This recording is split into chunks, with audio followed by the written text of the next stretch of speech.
Rabbi Manis Friedman, hello, thank God it's Tuesday. Why is everything that is written in the Torah seems to be revealing completely in our times? And how come, and I speak to a lot of people, everyone identifies with every word of Torah and prayer now more than ever? What does it all mean? Yeah, I mean, we've talked about this so many times.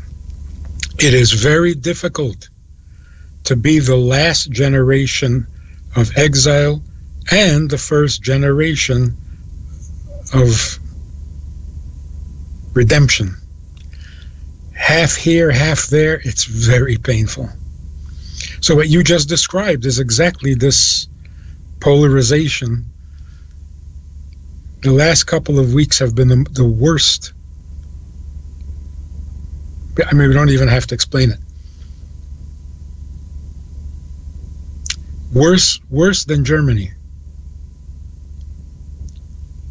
And on the other hand, we are better than ever.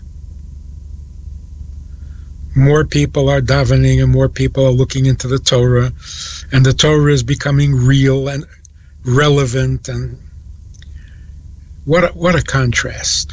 What a contrast. So the polarization that we were expecting reached levels that we were not expecting.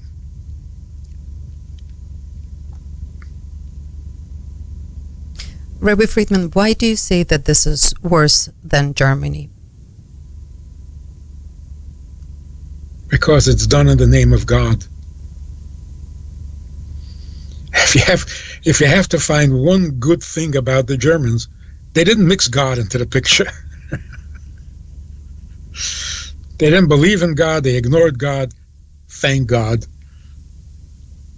But bringing God into it, doing what they did, and then saying, so God must be on our side? This is a victory for God? That's beyond. There were times when all the atrocities were done in the name of God, like the Inquisition.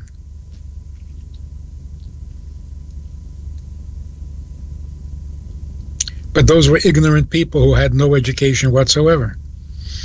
Then there are atrocities done as a result of education. Things coming out of Harvard and out of Cornell, but not out of religion. Here we have a combination. People who went to college and people who are religious, and it doesn't seem to make any difference.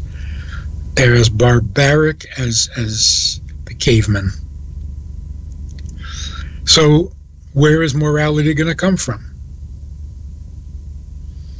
If it's not coming from education and it's not coming from religion, then from where? So people say, from the home. Where is the home getting it? Whose home? These people all have homes. Their children are getting a moral education. They're marching in the streets, celebrating the horrors. So, is there any wonder that we're going to turn to the Torah? It's the only source of morality. You have to be blind not to see that, or biased. Anything but the Torah. Anything but the Torah. No, nothing but the Torah. It's so clear. And what is the Torah? The Torah is the Torah of Judaism as we have it, as we were taught by our sages, as explained and interpreted by our commentaries, by Rashi, by Rabbi Akiva, by Hillel, by the Baal Shem Tov. We have a Torah that works. It is kind and it is life-giving and it is true. What more do you want? Why you go looking elsewhere? So we're turning to the Torah. There's a very, very powerful little clip. One of the victims at the festival, they found the tape in his car. He was singing on the way to the festival. He was singing a piece from the Siddur, where it says, "My God, the soul that you have placed in me is pure, it is holy. You breathed it into me, you formed it into me," and so on, "and you will take it from me." And he was killed at the festival. This guy is not wearing a kippah, he's not wearing tzitzit, he is not at all what you would call religious. And yet this is what he was singing. The end of that prayer is, "You will take it from me and return it to me in the resurrection of the dead." I think that is the most incredible, what you would say, a coincidence. First of all, that he was singing it. Second of all, that the tape survived. And that we can actually hear him singing it with such innocence, with such purity. You have to look it up. If you want to know what a Jew is, look at that video. It's just awesome. So the godliness is unprecedented, and of course the evil is unprecedented. That's being the last generation of the horrors and the first generation of the wonders. I thought we were past the horrors.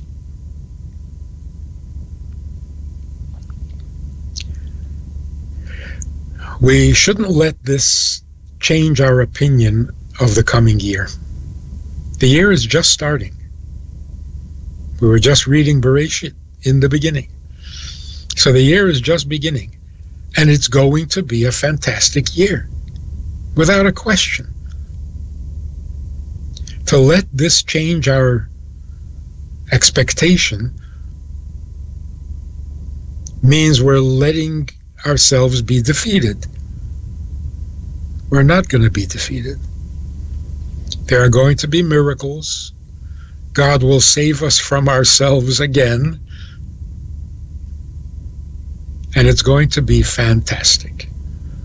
To let this ruin our optimism, our courage, our self-respect? No, not at all. On the contrary. I want to think something very, helpful. 50 years ago, we were attacked on Yom Kippur. Exactly 50 years ago. This year, we were attacked on Simchas Torah. Simchas Torah is in some way even higher and greater and more holy than Yom Kippur. What does that tell us? It tells us not to forget who we are. Now you can say, we were attacked and we were severely hurt, deeply wounded. Who exactly was attacked and wounded? We. Who is we? Israel.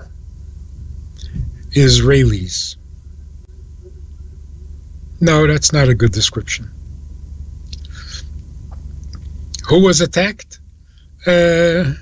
Jews. We're always attacked. We're always the victim. We're always the losers. No, that's not what happened. The fact that it was Yom Kippur and the fact that it was Simchas Torah tells us that we mustn't and cannot forget who we are. So who was attacked? A nation that dances with the Torah. 50 years ago, who was attacked? The people who fast on Yom Kippur. That's who we are. The two holidays that most Jews in Israel celebrate. It's to remind us who we are. We were attacked by a group of the lowest, most evil form of human character. And who was attacked? People who fast on Yom Kippur, people who dance on Simchas Torah. That's who we are. And we're not going to forget it, and we're not going to let this change our opinion of ourselves. We are God's people who celebrate God's holidays. And those who are jealous, let them eat their hearts out. They should be jealous. They should be jealous. They celebrate murder, we celebrate Torah. And with that kind of awareness, we now have to do what is the right thing to do. With no guilt, no hesitation, no shame, no compromise. Rabbi Friedman, anyone who heard you saying that, and you said it numerous times over the last week, including on our program last Tuesday, that now and you've been saying it all along, it's just people are hearing it now, and that we have to stop compromising. We have to stop compromising. We have to rise above. Well, at least that's what as far as I understand what you're saying, that we have to get higher. We have to stop playing by the rules of this world, and we have to start implementing the rules that we were meant to implement, which are very clearly described in the Torah. And that's an amazing message, and everyone who understands this message is absolutely in agreement and absolutely wants to, and I'm sure a lot of other people who never even thought about it now are understanding what you've been saying all along and what we need to do, what we are meant to do. But that almost means like going above this, I don't know, it's a very hard concept to understand of how to implement it. What do we need to do? We need to stop completely caring about everything, material, everything physical, everything that all the rules that are implemented by this world of conducting politics, economy, all of these, education, everything that we have. It seems like we have to get above it, but then the question is, of course, I'm in, but how? How do we get there? It doesn't take a genius, and you certainly are not going to get any smarter by going to college. Just a simple, sensible, decent consideration of how to fight a war. Number one, you fight a war to protect your people. Number two, what will it take to protect your people?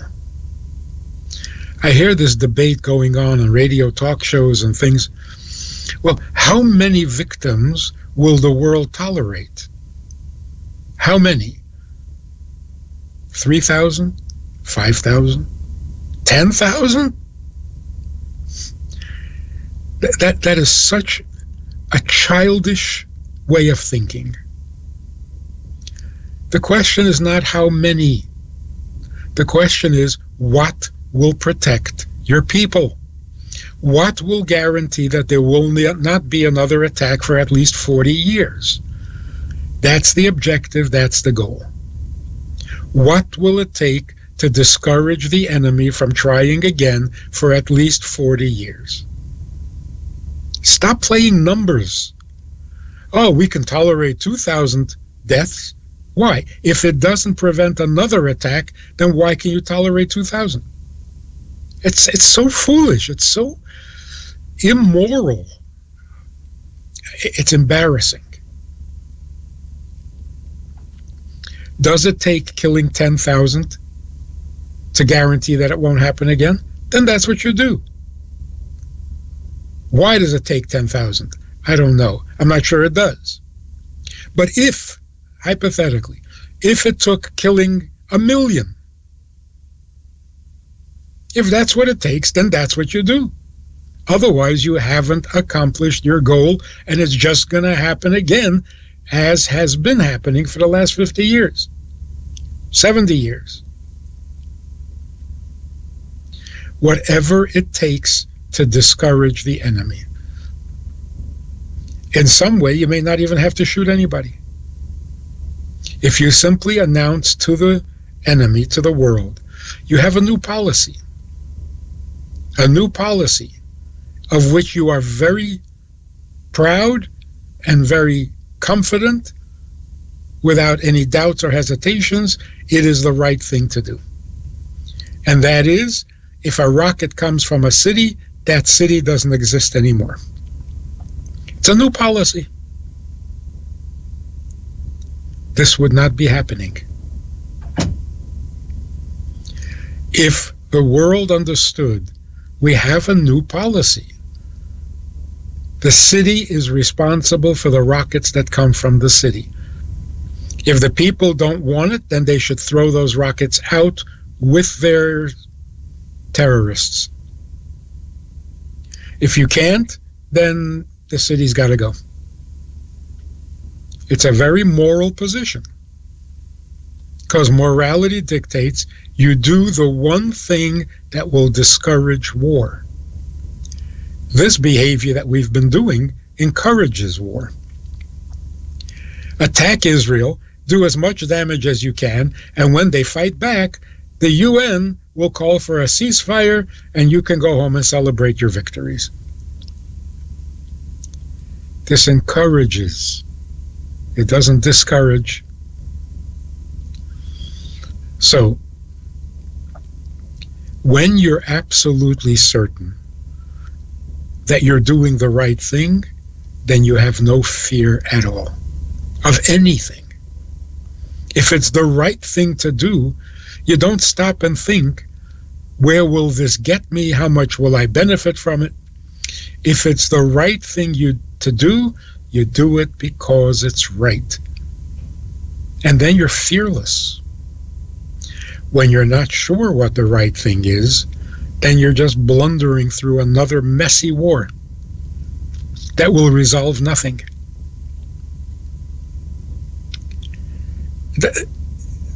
A high school kid can understand this.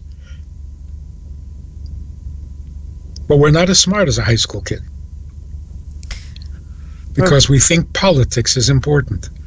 It never was, it never will be. There's no truth to it, there's no substance to it, there's no morality to it. Do what is necessary for your people to be safe. For 40 years, not for a month.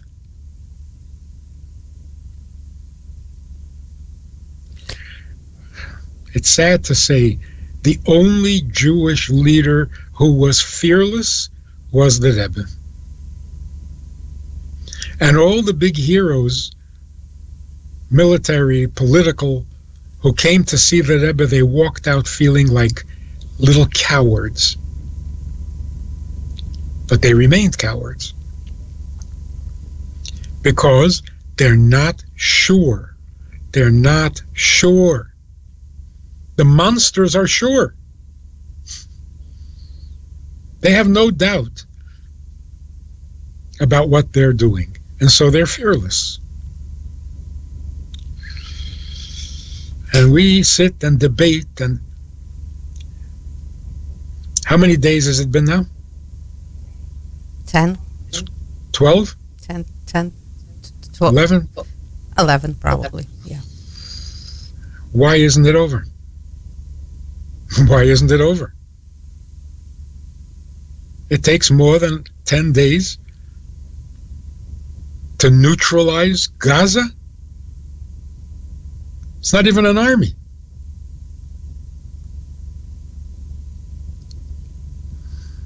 It shouldn't take this long. The world doesn't have enough patience. If they finished the job in 6 days, they would be the heroes of the world.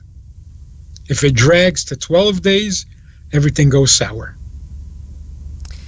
Rabbi Friedman, Right. we are portrayed as villains already, as is, Fine. and Fine. we're being very humane. We're giving warnings. We're trying to get the women and children out.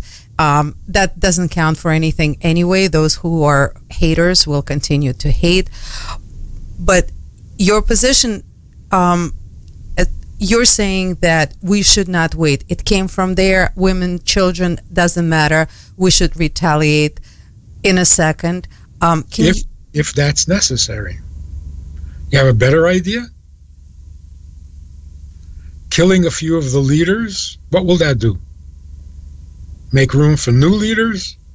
What will that do? It'll slow them down, that's all. So what will make a difference? What?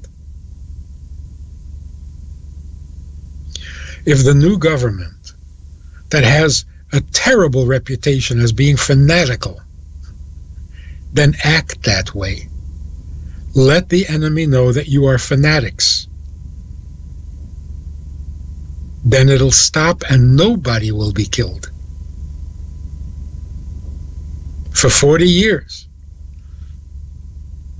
But you keep promising them that you're going to be nice to them. Don't do that.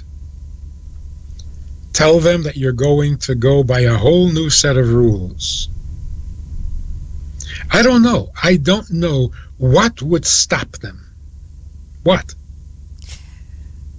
Rabbi Friedman, but they're easily killing their own people. They're hiding behind their women and children.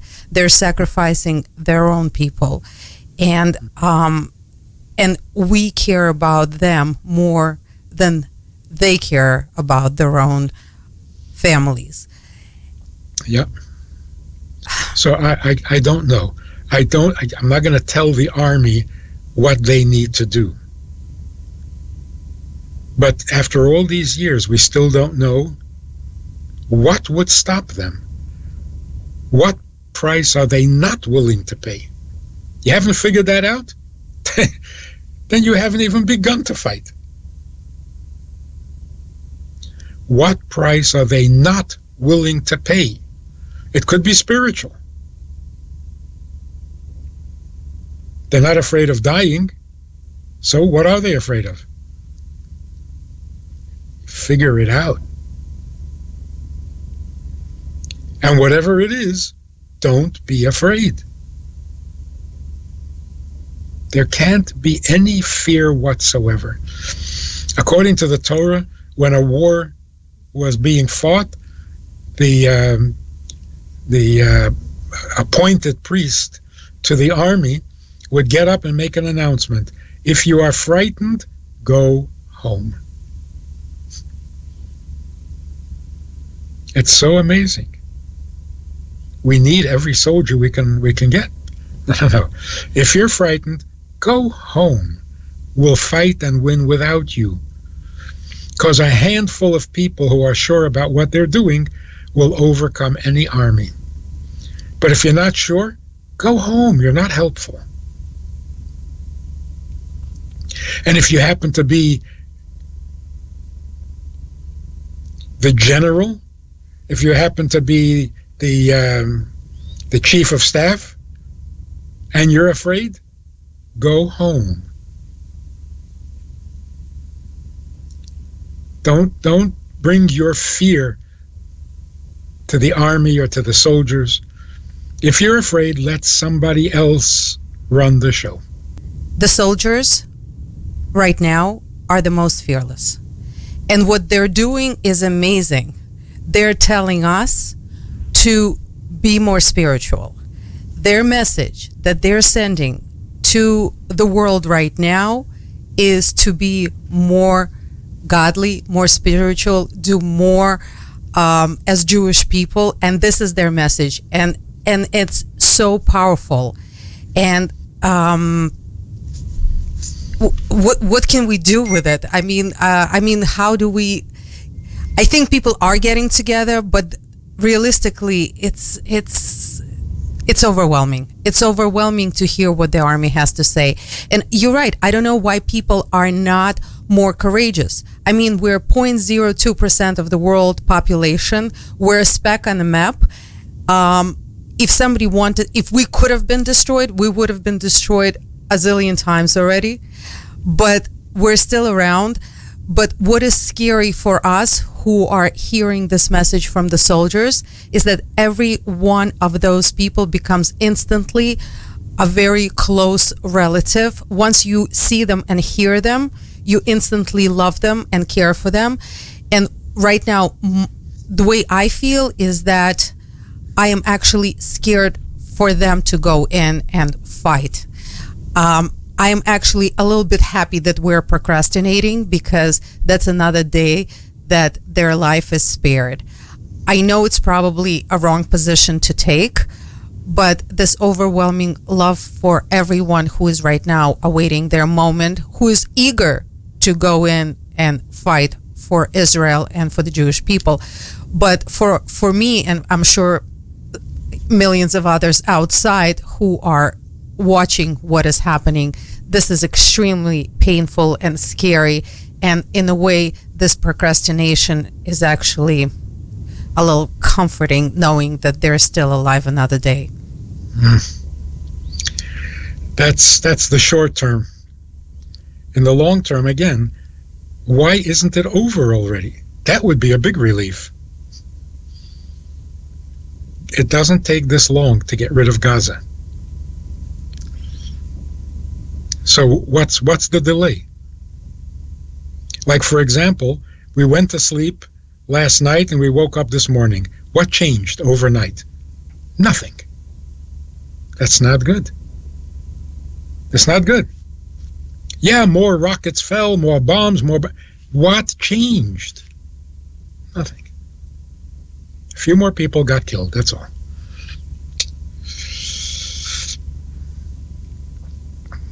We need to be absolutely confident. If you do what is right, the world will scream for a week and then realize you were right. Don't you believe that? Doesn't everybody believe that? If it's right, it's right. That is the most powerful weapon in the world. Why are we afraid that people won't appreciate what is right and true? Of course they will. They just have to see it. Anyway, there's going to be miracles. We're going to succeed, not because we're so talented, but because we always do. God is always looking out for us, even when we mess up. He protects us from our own mistakes. But those are the miracles that happen without Mashiach. We would like to see some Mashiach kinds of events. Another battle, another victory, that's just more exile. We are the last generation of exile. This has got to be the last exile event, miracle. So yes, it's going to be a miracle, but no thanks. Enough of these kinds of miracles. Where is Mashiach? Mashiach means the evil turns itself in. The evil quits because it can't be evil anymore. Don't have to kill him, you don't have to bomb him, you don't have to shoot him. That's Mashiach-dik. Are there Muslims, Arabs in the Middle East who are thinking, this is wrong? We're wrong. We are wrong. No? Nobody? I'm sure there are. When that reaches the tipping point, there will be peace. Not because everybody got killed, but because right is right, and enough with the lies, and enough with the evil. That's what we need to say Tehillim for. Not that everybody should die or that nobody should die. That's not the issue. The issue is, will goodness finally be victorious over evil? Will truth be victorious over lies?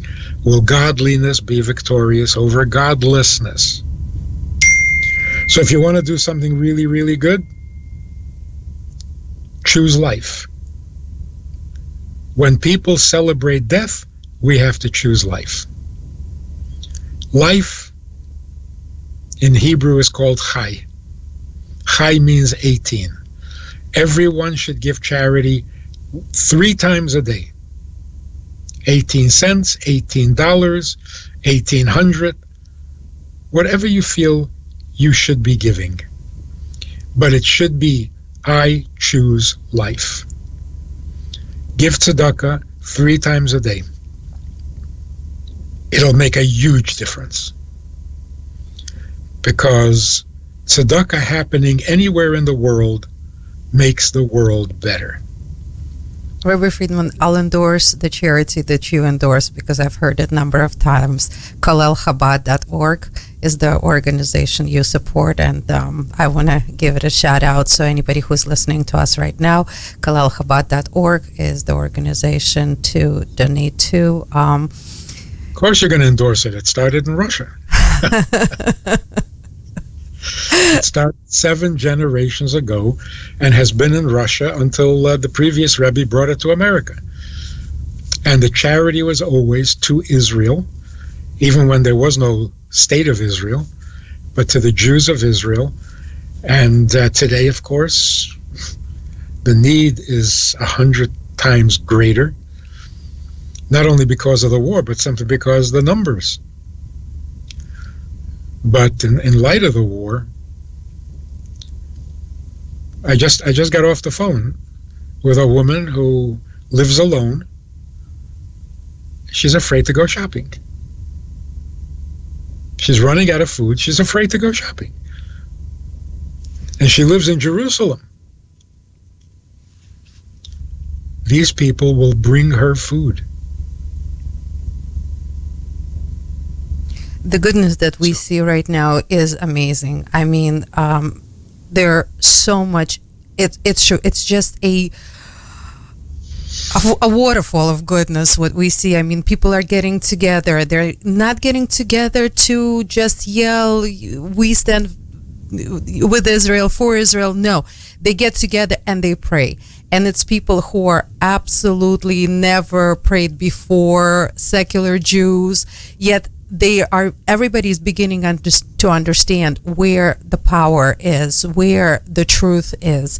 And this is what elevates everybody. And I see politicians standing on the sideline of these rallies and events, and they are so in support and so in awe with everybody who is there, who is feeling it, who is getting together in spirit, and it's just it's there's so much goodness out there right now. We can see it, and people are doing mitzvahs who never thought about it before, who never was a part of it. But everybody's soul is now reaching towards up, basically. The soul is reaching up, and the togetherness is happening, and it's a shame that it takes something like this, but probably that's why something like this has to happen, because otherwise, for some reason, we're not volunteering to do what we're supposed to do. Not endorsing anything negative. No, this is our left foot that is still in Golus. And we need to shift our weight to the right foot, which is already ready for Mashiach. We need to hear a new message coming from the Knesset. We need to hear a new message coming. We are not Israelis, we are Jews.